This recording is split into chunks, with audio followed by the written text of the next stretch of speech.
फुलपुर गांव में सुमति गरीब थी, पर उसकी सोच बड़ी ही अमीर जैसी थी। एक दिन शहर से आई उसकी बहन उसको अजीब वस्तु देकर गई, चीज और स्वीट कॉर्न।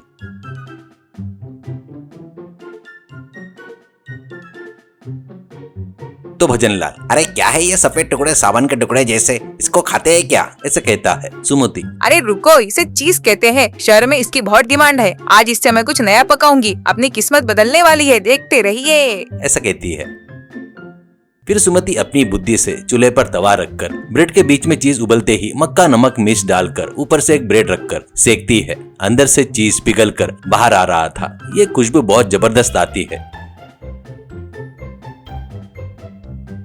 तब भजनलाल एक टुकड़ा खाकर सुध-बुध खो जाता है।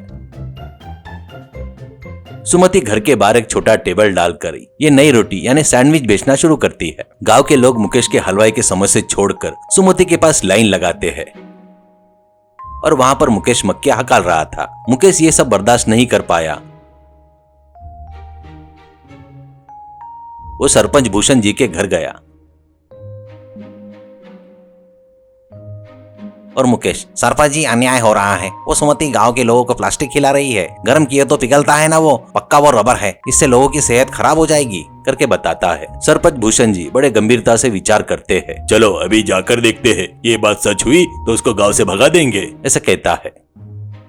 ऐसे मुकेश और सरपंच जी सीधे सुमति के घर आते हैं।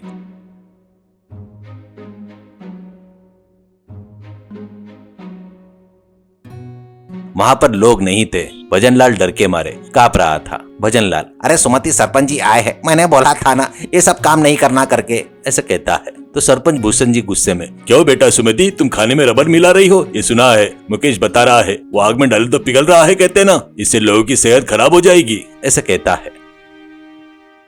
तो सुमति हिम्मत से, सरपंच जी मुकेश भैया मेरे ऊपर गुस्सा है, इसलिए ऐसा कह रहे हैं। वो रबर नहीं चीज है, शहर में बड़े बड़े लोग खाते हैं करके बताती है। मुकेश, अरे विश्वास मत करो सरपंच जी, वो झूठ बोल रही है। आपके आंखों के सामने बनाने को बोलो, रबर कैसे पिघलता है आप ही देखेंगे, ऐसा कहता है। तो सरपंच भूषण जी, ठीक है, अभी मेरे आगे तैयार करो, बनाओ, मैं खाकर देखूंगा, कुछ गलत हुआ तो देखते हैं। भजनलाल लुढ़क गया। अब सुमति तवा गरम करने को रखती है और सुमति बड़े श्रद्धा से प्यार से सैंडविच बनाती है। ब्रेड सोनेरी रंग का होते ही प्लेट में रखकर सरपंच जी को देती है।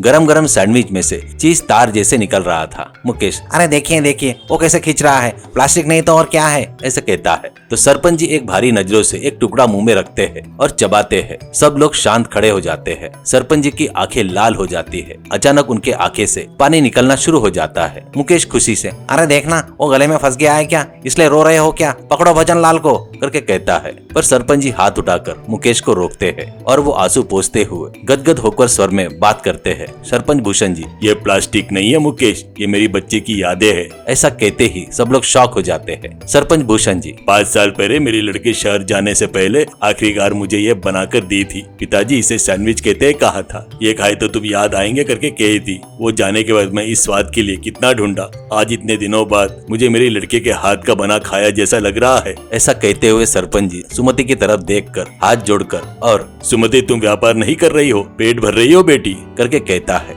मुकेश शर्म से सिर झुका लेता है। उसने एक पिताजी की याद को जहर बताया करके दुखी होता है। वापिस जा रहा था तो सुमति उसे बुलाती है। सुमति, अरे मुकेश भैया रुकिए, ऐसा कहती है। मुकेश रुक जाता है। सुमति, मुझे आपकी एक मदद चाहिए। मेरे पास ब्रेड बनाने के लिए बड़ा चूल्हा नहीं है, इसलिए मैं शहर से मंगवा रही हूँ। आपके पास बड़ी भट्टी है ना, वही आप बढ़िया ब्रेड बना कर दो, आप और मैं मिलकर व्यापार करेंगे। मुकेश, ब्रेड सुमति सैंडविच करके बोलता है। मुकेश के आंखों में पानी आ जाता है और वो सोचता है उसको बर्बाद करने आए हुए व्यक्ति को सुमति उपाधि दे रही है। ऐसा सोचकर वो आकर भजनलाल के गले लगता है।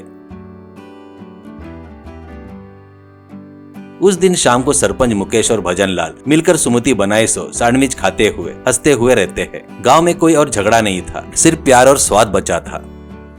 सीख, ईमानदारी से काम करने वालों को भगवान किसी न किसी रूप में आकर सहायता करते हैं। वैसे ही क्षमा करना और सबको मिला लेना सच्ची जीत होती है।